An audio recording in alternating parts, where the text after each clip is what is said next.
Bom, então o parecer pericial contábil é um instrumento elaborado pelo perito assistente, né? Enquanto o laudo pericial contábil é um instrumento elaborado pelo perito contador, que é o responsável pela perícia naquele momento.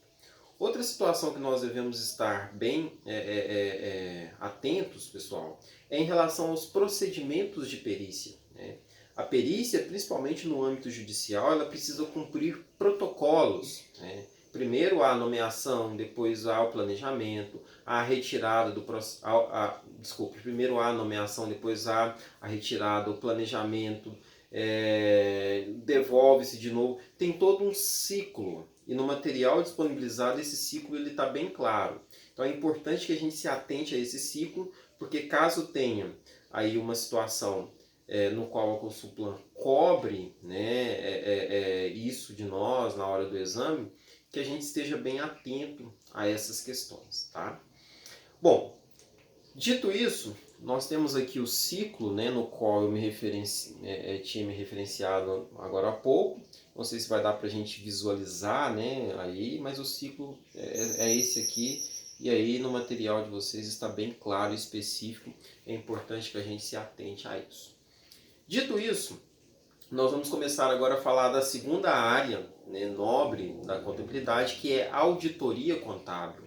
Diferentemente da perícia contábil, o trabalho de auditoria ele é baseado em amostragem, né? O trabalho da auditoria não é evidenciado na totalidade dos fatos, mas sim na amostragem dos fatos. É uma análise através de amostras, né? Então, uma das grandes diferenças entre auditoria e perícia é em relação à questão da totalidade ou não na hora de se analisar os fatos. A auditoria ela é baseada na análise parcial, na análise através de amostras, né? Enquanto a perícia ela é baseada numa análise total. Como o trabalho pericial ele tem um cunho investigativo, parte do pressuposto que precisa analisar em termos de totalidade. Então nós temos aqui qual que é a função principal da auditoria. Atestar a adequação de ato ou fato através da confiabilidade. Então, pessoal, o trabalho de auditoria ele é alicerçado pela confiabilidade dos fatos, né? É importante que a gente entenda isso. Confiabilidade é a palavra-chave voltado para o processo de auditoria, né? Então, se eu tenho uma amostra que me dá segurança, a confiabilidade é maior. Se nós temos uma amostra que não nos dá segurança, a confiabilidade é menor. Funciona mais ou menos assim. O auditor ele chega na empresa para analisar as contas contábeis e ele não vai analisar todas as contas contábeis, que dependendo da empresa são inúmeras e inúmeras. Ele vai analisar aquelas com maiores movimentações, aquelas com possibilidades maior de dar erro, né? E a partir de então emite-se também aí não mais um laudo, porque não é uma opinião em termos de investigação, mas emite-se o que nós chamamos de parecer de auditoria, né, que nós iremos falar um pouco mais para frente. Bom, outra questão. Qual que é o objetivo? Nós vimos que a perícia tem um objetivo muito claro de trazer a verdade. Agora, qual que é o objetivo da auditoria? Emissão de parecer de acordo com as normas e legislação vigente, né? Então, o grande objetivo da auditoria é emitir uma opinião a respeito de algo, né? E aí esse algo tem que estar de acordo ou não com as normas. Então aqui nós não temos mais aquela ideia de trabalho, de um trabalho investigativo, de se resolver um litígio, de se resolver um problema. É muito mais uma análise, né? É muito mais uma opinião a partir de análise. Se aquilo que está ocorrendo está de acordo ou não com a legislação. Obrigatoriedade. Quem é obrigado a fazer auditoria hoje? São todas as empresas? É parte das empresas? Quem tem obrigação de se fazer auditoria hoje? Bom, a legislação é muito clara nesse sentido. Quais são as empresas que são obrigadas? Entidades de capital aberto, né? As famosas SAs. Entidades sem fins lucrativos, e aí nós podemos citar como exemplo cooperativas, clubes de futebol e ONGs, né? São também outras empresas que são obrigadas, né? Aqui a gente coloca também partidos políticos, né? Todas essas empresas sem fins lucrativos, ou pelo menos que não deveria ter, né? Empresas de grande porte, o que se considera grande porte hoje? Né? O que nós podemos considerar? Primeiro parâmetro, ativo superior a 240 milhões. Né? Então, aquela empresa que tem ativo superior a 240 milhões é considerada de grande porte. Né?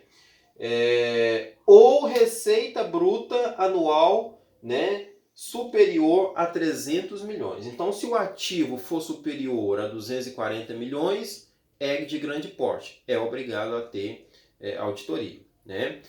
Se a receita bruta anual for superior a 300 milhões, também é de grande porte, é obrigado a ter auditoria. Então, o que a gente pode resumir? Que essas empresas no qual nós estamos nos referenciando aqui, né, de grande porte, são aquelas empresas principalmente que tributam com lucro real, porque com essas receitas a partir desses parâmetros, já são empresas com uma tributação já tem que ser baseada em lucro real. Né? Então, empresas de grande... entidades de capital aberto, as famosas SAs, né? Sem fins lucrativos, cooperativas, clubes de futebol, ONGs, né? Partidos e tudo mais, e empresas de grande porte, ativo superior a 240 milhões ou receita superior a 300 milhões. Essas são obrigadas a passar por opinião de um profissional da área contábil para dizer se está de acordo ou não com a legislação aquilo que acontece em termos de contabilidade, né, de regras e parâmetros de contabilidade que estão sendo executados. Quem pode auditar? Né? Qualquer pessoa que tenha registro pode auditar? Primeiro, precisa de registro num órgão chamado CVM, Conselho de Valores Monetários. Né? Então precisa-se haver registro nesse órgão competente para que haja a possibilidade de auditar. Tá? Então precisa estar registrado no CVM. Segundo parâmetro, registro no CRC. Precisa-se do registro. Né? Então precisa-se haver aí a aprovação e a obtenção do registro. Terceiro parâmetro, ter capacidade de ser probo. Né? O que é ser probo? É alguém que esteja dentro da normalidade em termos mentais. Né? É alguém que esteja lúcido mentalmente falando. Isso que é ser probo. Então, se por acaso houver uma questão conceitual nesse sentido, né, de quem pode auditar, esses aí são os três parâmetros principais. Ter registro no Conselho de Valores Monetários, né, ter registro no CRC e ter capacidade através aí da questão de ser probo, né, que é ter sanidade mental suficiente para isso. Instrumentos de emissão de opinião. Então, nós vimos que o principal conceito e a principal ideia da perícia, da auditoria, é o auditor emitir uma opinião sobre o fato. Né? E essa opinião vai ser para estabelecer se a empresa está de acordo ou não com aquilo que a legislação manda. Agora, existem várias formas de se fazer isso. O primeiro deles é a gente entender que a opinião deve ser clara e objetiva sobre os aspectos relevantes. Né? Ou seja, a opinião ela precisa abranger aquilo que é relevante, por isso que se trabalha com a amostragem. Quais são os elementos suficientes para isso? Parágrafo de identificação. Então, sempre que se fala em opinião, nós estamos falando em parecer. Né? E esse parecer de auditoria, nós não podemos confundir com o parecer de perícia, que é emitido lá pelo perito assistente, que nós estamos falando do parecer de auditoria, é outra coisa, né? Ele deve ter elementos que o caracterizam. Né? E o primeiro elemento é parágrafo de identificação. Então, nada mais é do que um relatório e precisa do parágrafo de identificação para identificar que tipo de parecer que vai ser emitido. Segundo elemento, parágrafo de extensão, que é uma continuação daquilo que está sendo escrito. Né? Então, além do parágrafo de identificação, precisa-se do parágrafo de extensão. Né? Então, são elementos que precisam seguir aí uma certa consecução. Outra situação, parágrafo de opinião. Então, pessoal, percebam que são três elementos chaves. Parágrafo de identificação, parágrafo de extensão e parágrafo de opinião. Esses elementos eles precisam estar contidos num parecer de auditoria. Né? Não pode faltar esses elementos. Então é importante que a gente esteja atento a isso, né? Porque pode ser uma questão que seja cobrada nesse sentido. Parágrafo de identificação, para identificar, né, quem é que está emitindo o parecer. Parágrafo de extensão, para dar uma continuidade, né? E parágrafo de opinião, que é ali que ele de fato vai emitir a opinião sobre aquilo que foi auditado, sobre o objeto auditado, né? Bom, muito bem. O que nós devemos considerar na hora de fazer um trabalho de auditoria? Quais são os primeiros pontos? Primeira coisa, posição patrimonial. Como que essa empresa está se comportando dentro da sua posição patrimonial, né? Como que está a posição patrimonial da empresa? Está com uma saúde patrimonial boa, ruim, mais ou menos? Né? Os passivos estão muito maiores que os ativos, a situação líquida ela está ruim, que é quando a gente confronta passivo menos ativo, né? A posição patrimonial da empresa é um elemento. O outro elemento é o resultado de operações. Então essa empresa ela trabalha, a gente viu lá que uma das empresas obrigatórias são as SAs. As SAs têm movimentação no mercado financeiro o tempo todo, né? Como que estão as operações dessa empresa? Como que está o resultado dessas operações? Como que estão as operações e, consequentemente, os seus resultados, né, no mercado natural? É um outro ponto de análise. Mutações do patrimônio líquido, né, é outro ponto que nós devemos entender, e o trabalho de auditoria é muito baseado nesse sentido, de entender como que estão as mutações do patrimônio líquido. Por quê? Porque patrimônio líquido é investimento próprio, e investimento próprio é algo que os sócios devem estar observando o tempo todo. Então me parece lógico, né, um terceiro elemento ser aí as mutações do patrimônio líquido, né? Está distribuindo muito lucro, está retendo lucro, como é que estão as ações em tesouraria, que é uma conta que entra lá no PL, né? Como é que está aí a rotatividade, está cumprindo a legislação e destinando aquilo que tem de lucro para as contas de reservas. Existem legislações próprias que fazem com que haja obrigatoriamente essa destinação, né? Então é algo que precisa ser observado.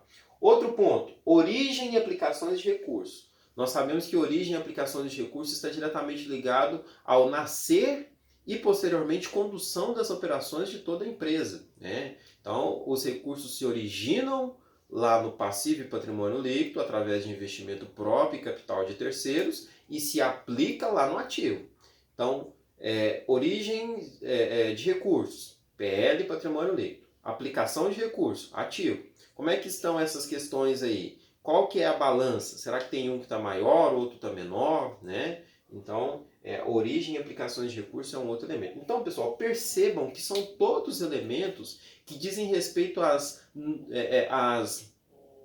operações naturais de surgimento e condução de uma empresa. Posição patrimonial, resultado de operações, mutações do patrimônio líquido, origem e aplicação de recursos, né? Então, é um diagnóstico geral mesmo de como estão as operações, principalmente voltado para a finalidade contábil da coisa, né? Para a finalidade contábil dessas operações que estão sendo conduzidas. Tipos de pareceres. A opinião do auditor vem em forma de parecer. Agora, existem vários tipos de pareceres, né, que fazem parte dessas opiniões, né? O primeiro deles que a gente precisa entender é que existe o parecer sem ressalva. O que é o parecer sem ressalva? É quando o auditor entende que está convencido dos aspectos relevantes. Então, o que é estar convencido dos aspectos relevantes? Ele entende que não tem problema nenhum, que todos aqueles aspectos que são relevantes estão sendo cumpridos pela empresa. Então ele vai emitir uma opinião sem ressalva, ou seja, sem nada, nenhum ponto que torne algo relevante, né? Então é quando está tudo tranquilo. Agora, existe também o parecer com ressalva. O que é o parecer com ressalva? Efeito de discordância ou restrição que não requeira adversidade ou abstenção. Então, o que é o parecer com ressalva? É quando existe sim algo que está restrito, que não está sendo obedecido de acordo com o que deveria ser, mas que não é tão grave, né, ao fato de haver uma abstenção ou uma adversidade, porque a abstenção e a adversidade é algo muito grave, né? E aqui está no meio termo. É grave, mas não é tão grave assim. Né? É um parecer que tem algo sim para ser observado, existe uma ressalva importante, mas que não chega a ponto de ser uma coisa adversa, né? Ou que vem até no sentido de abstenção em termos de opinião. É um meio termo, né? Agora, existe o parecer adverso e com abstenção, que são os casos mais importantes e são os elementos a serem observados. O que é o adverso? Demonstrações contábeis incorretas ou incompletas. Aí o parecer precisa ser um parecer adverso. Ou seja, precisa-se dar uma opinião adversa. Né? Precisa-se dar uma opinião de algo que está com problema. Está incorreto, né? Ou incompletas, né? Que ainda é pior. Ou seja, algo que não está de acordo com a legislação, aí a opinião tem que ser uma opinião adversa. Adversa daquilo que está acontecendo. Então é algo extremamente grave. Agora, existe também o parecer com abstenção. Limitação significativa na extensão. Falta de comprovação. Então, o que é uma abstenção? É quando nós não temos elementos suficientes para emitir uma opinião. Ou seja, falta algo para nos alicerçar, para alicerçar o trabalho do auditor e o mesmo emitir uma opinião coerente sobre alguma coisa, sobre o fato. Né? Agora, se a gente questionar qual desses dois, que são os mais graves, podemos dizer assim, é mais grave, né? Qual dos dois, entre os dois, que é o mais grave? O adverso. Né? O abstenção é quando não tem como nem emitir opinião, porque não tem documento suficiente para isso. Né? E aí, obviamente, que retrocedendo um pouco, os sem ressalva e com ressalva são aqueles menos graves. Sem ressalva não tem problema nenhum.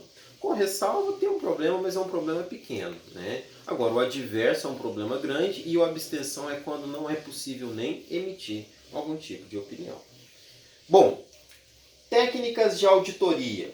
Agora, existem duas técnicas, pessoal, que nós devemos estar observando na hora de desenvolver o trabalho de auditoria, né?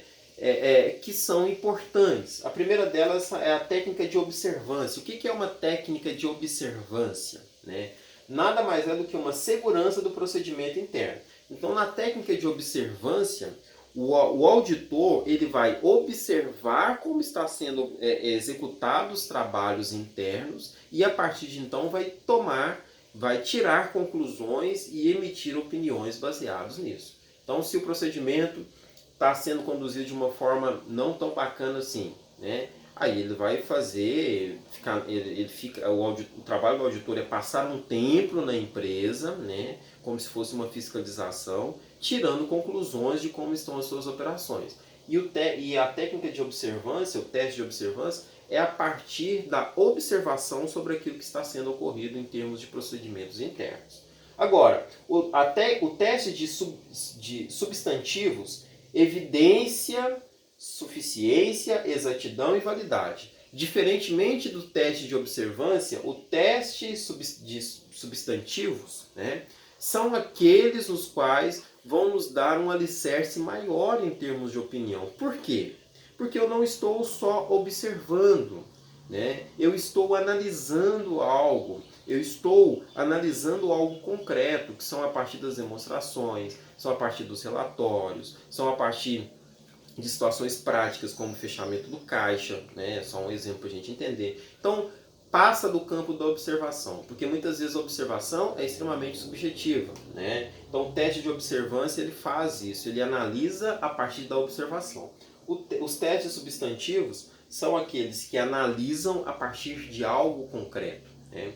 Então, parte do pressuposto que ele traz uma evidência, uma suficiência, uma exatidão e uma validade que o teste de observância não traz, né? Porque ele é menos subjetivo. Né? O teste substantivo ele é menos subjetivo do que o teste de observância. O de observância traz só uma segurança do procedimento interno, porque a gente está, o auditor ele está avaliando o processo ali a partir da visualização. Outra situação que nós precisamos entender, pessoal, dentro do processo de auditoria é a diferença de erro e fraude, né? Nós sabemos que o erro está relacionado a algo de forma não consciente, né? E a fraude está relacionada a algo de forma consciente. A fraude é intencional, o erro não é intencional. E muitas vezes o trabalho da, da auditoria fica difícil de disseminar essas duas situações. Digo até que é um grande desafio, né, do auditor conseguir entender se aquilo que está errado é por erro ou por fraude, né? Não tem por objetivo principal a descoberta de fraudes, embora seja importante considerar tal probabilidade. Então, a auditoria ela não está ali para descobrir necessariamente fraude, embora é algo que possa acontecer durante o processo. Não é como a perícia, que está ali para descobrir problema, para resolver um problema, na verdade, né? A auditoria está ali para entender se aquilo que está sendo feito está de acordo com a legislação, mas não é o foco principal. É isso que essa frase vem nos dizer e é importante que a gente observe isso. Bom, outra questão importante em relação a a situação de auditoria é em relação a responsabilidades, né? Responsabilidade primária. A responsabilidade primária ela é da administração, né? Então, dentro do processo de auditoria, a gente diz que a responsabilidade primária ela é da administração. Por quê? Porque é a administração que conduz o processo. A auditoria está ali para analisar isso, mas quem executa é a empresa. E a empresa está ligada à autarquia da administração. Risco de auditoria. O que é risco de auditoria? Possibilidade de emitir opinião tecnicamente inadequada. Então, quanto maior, né, for a incidência de falta de comprovação, maior é o risco de auditoria. Risco de auditoria é a possibilidade daquela opinião estar sendo errônea. E a gente sabe que a auditoria trabalha o tempo todo com isso, porque trabalha baseado em amostragem e não trabalha sobre a totalidade dos fatos. Embora né, é algo que tem muito sim embasamento, mesmo trabalhando por amostragem, né? Ela trabalha por amostragem porque não tem um cunho investigativo que necessite análise total. Mas quanto mais mascarado é o processo, maior é o risco de auditoria, que é analisar alguma coisa de forma inadequada. Por isso que precisa de transparência durante os trabalhos. Cuidado, zelo e imparcialidade são três elementos que precisam ser observados pelo auditor. Pode aparecer numa questão ou outra aí relacionada à auditoria. Cuidado, zelo e imparcialidade, né? O trabalho do auditor deve ser um trabalho ético, deve ser um trabalho coerente, né? Deve ser um trabalho alicerçado pela ética e pela moral, né? Então deve ter cuidado, deve ter zelo, deve ter imparcialidade na hora de fazer aí os julgamentos, sempre de acordo com aquilo que está sendo executado, está baseado ou não com a legislação. Honorários. Nós sabemos que a proposta de honorários, né, tanto da auditoria quanto da perícia, que a gente pode selecionar, é algo ainda muito subjetivo, né? Agora, precisa estar baseado em algumas situações. Relevância, número de horas trabalhadas e qualificação técnica. Quanto maior, maior deve ser. Quanto maior esses parâmetros, maior deve ser a proposta de honorários, né? Então é importante que se observe esses parâmetros na hora de formular a proposta de honorários. Relevância, né? Se é algo muito relevante, número de horas trabalhadas em cima daquela situação, né? Qualificação técnica. Quem tem uma qualificação técnica maior pode e deve fazer uma proposta de honorários maior, né? Então essa proposta de honorários aqui, ela precisa estar embasada nesses elementos. Pode ser que em alguma situação surja a necessidade da gente ter que marcar uma questão ou outra baseada nisso. Bom, pessoal, aqui nós tentamos resumir, né, de uma forma consecutiva a questão da perícia e da auditoria contábil. Como eu disse, são duas áreas nobres, são áreas conceituais, né? O trabalho da auditoria é baseado nas normas de auditoria, o trabalho da perícia é baseado nas normas de perícia, né? E nós devemos estar nos debruçando, né, propriamente dito, na legislação e na parte conceitual que diz cada uma delas.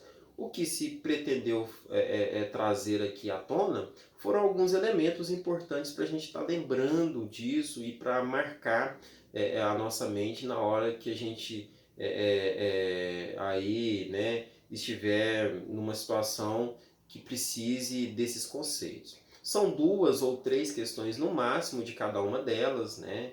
Na última prova da Consulplan teve 2 de auditoria e uma de perícia, né? Salvo me engano. Então não são questões que se cobram muito, mas são aquelas que fazem a diferença, né? Elas são muito mais interpretativas e nós vamos ter a oportunidade de ver isso nos exercícios, nas atividades de exames anteriores que a gente, né, colocou, do que propriamente conhecimento técnico.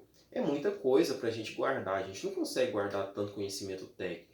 Então a gente tem que ir na interpretação. E muitas vezes a lógica da interpretação é que vai nos trazer a resposta correta. Então que a gente fique atento, que a gente realmente leia atentamente cada um dos conceitos que estão no material, que eu tenho certeza que a gente vai conseguir desenvolver aí uma análise crítica na hora de fazer aí a marcação dessas questões, e vão ser aquelas que, mais uma vez, repito, vai ser o nosso diferencial na hora da contagem rumo aos 25. É uma briga de nós com nós mesmos, né? A gente quer aí chegar nos 25, a gente não tem nenhum concorrente, né? A gente quer simplesmente fazer os 25 pontos aí que vai nos dar aí a aprovação e o registro. Tá ok, pessoal?